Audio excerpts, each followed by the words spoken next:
So let's wrap up this handout. At the moment we did the top, now let's do the bottom. And basically what's happening on the bottom is our work is in reverse. So you'll notice that we have already broken up the sine and cosine plus a cosine and a sine.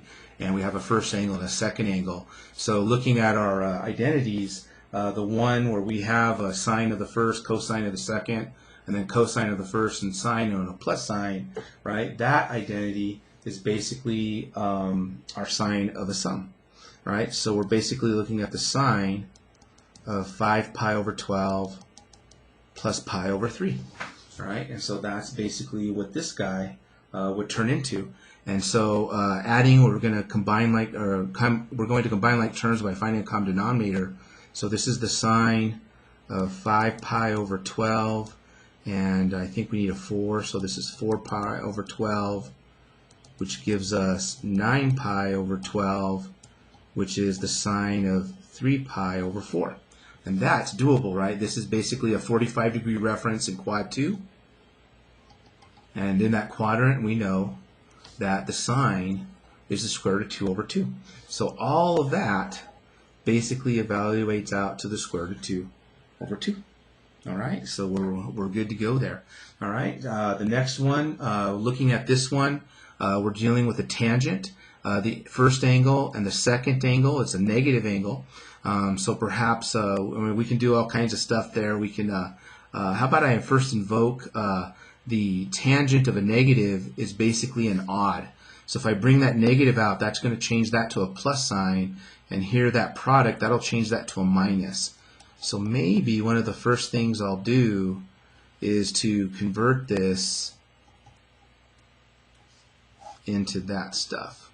So that would be minus, excuse me, that would be a plus. That changes to a minus and tangent of 25. So that's probably one of the first things we can do. Invoking the right identity, we're basically talking about the tangent of 80 degrees. I keep doing that. Plus 25 degrees.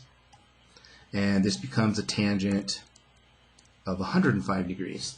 All right, so unfortunately, again, after all that work, all right, the tangent of 105 is not one of our common angles.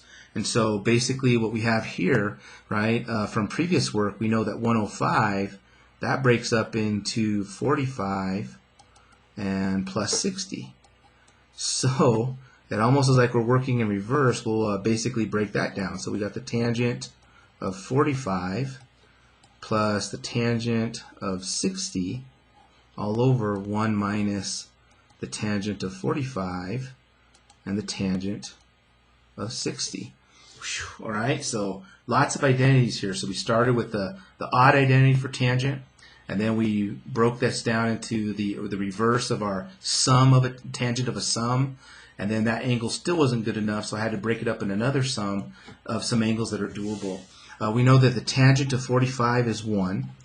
From some previous work, I think right up here, right, the tangent of 60 degrees is the square root of 3.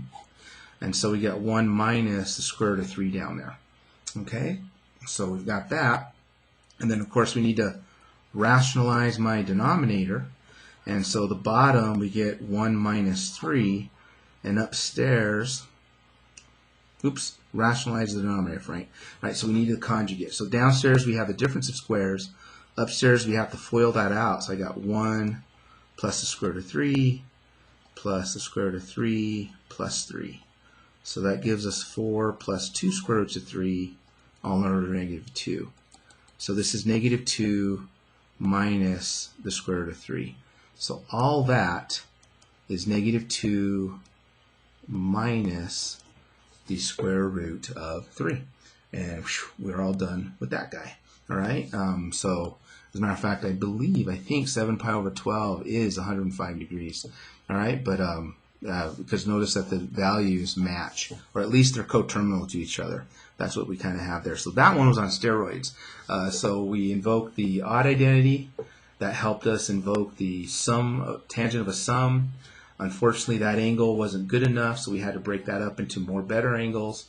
And then we have basically our, we invoked our right tangent, got some nice values. We can find their exact values, And then we had to simplify by rationalizing the denominator. So talk about something on steroids that had just a little bit of everything. But there you go, right? So that's finding some exact values given an angle. Next we'll find some exact values given some more information.